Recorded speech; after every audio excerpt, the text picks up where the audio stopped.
হালা করলাম রে। তুই গাবি গজল, তুই গান দর্শকা গজল গামুতা তুমি যে সুর উড়াইলে হার কালা। ওরে না, আমি গজলের সুর উড়াইছি। আমার রে মনে বড় আশা ছিল যাব মদিনায়, মনে বড় আশা ছিল যাব মদিনায়। আসসালামু আলাইকুম। আপনি আমাকে ব্যাপার করে এখানে বলাইছেন কে? হ্যাঁ, আপনারা সবাই মুসল্লিগণ এক জায়গায় হয়েছেন, আমরা একটা নেক উদ্দেশ্য নিয়ে এখানে একত্রিত হয়েছি। এইনে যারা সবাই একত্রিত আছেন এর মধ্যে অনেকেই বড় হজ করতে যাইতে আছেন। আলহামদুলিল্লাহ এবছর আল্লাহ পাক আমারও কবুল করছে, আমিও এবছর কারো না কারো মাধ্যমে বদলি হজ করতে যাইতে আছি।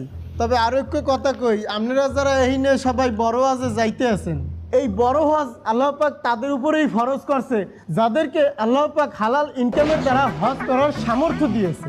ঘুষের টাকায়, সুদের টাকায় এবং চাঁদাবাজির টাকায় যদি হজ করেন সেই হজ কিন্তু কবুল হইবে না বাবা। হ্যাঁ ইমাম সাহেব, কি কথা বললেন আপনি? সুদের টাকা, ঘুষের টাকা, চাঁদার টাকায় হজ হবে না মানে? ওই মিম্বারের পর দাঁড়ায় দাঁড়ায় যে বড় বড় লিকচার দেখছেন, মিম্বারের তিন নামা লাগবে না? বাইরে দিয়ে যাবেন না?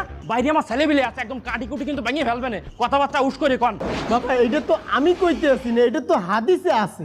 ওই হাদিস পাল্টাই ফেলেন। চলবে না আমাকে লগে, ওই হাদিস চলবে না। এটা তুমি কেমন কথা কও বাবা? হাদিস কি পাল্টানো যায়? কেন পাল্টানো যাবে না? যে জায়গায় সবকিছু সংস্কার করা যাচ্ছে সে জায়গায় হাদিস কেন সংস্কার করা যাবে না? সংবিধান পর্যন্ত সংস্কার হয়ে যাচ্ছে। আরে বাবা, তোমার এই সংবিধান শুধুমাত্র একটা রাষ্ট্রের জন্য, কিন্তু এই হাদিস এটা পুরো পৃথিবীর মুসলমান জাতির জন্য। আর হলেন আমনেগো এই হারামরে যদি আমনেগো ভয় আমি হালাল কই, হেলে আমার নিজের ইবাদতই তো কবুল হইবে না। সব থেকে বড় কথা, আপনারা যদি এখন আল্লাহর রাস্তায় আসতে চান, ভালো কাজ করতে চান, সব থেকে আগে আপনাকে এই হারাম কাজ ত্যাগ করতে হইবে, হালাল পথে চলতে হইবে। আমরা আমাকে ভুল বলতে পারছি ইমাম সাহেব, আমরা আইসি কি পাল্টাই হলাম কি আপনারা আইজি আপনাকে ইনকামের পথ পাল্টাই হেলাইবেন? না, তা কি পাল্টাবি? ইমাম পাল্টাম, আইসে এই মসজিদের ইমাম পাল্টাম।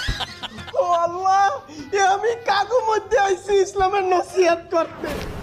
এ মিয়া, আপনারা দেখছেন কারে বানাইছেন আপনারা এই সভাপতি আর সেক্রেটারি?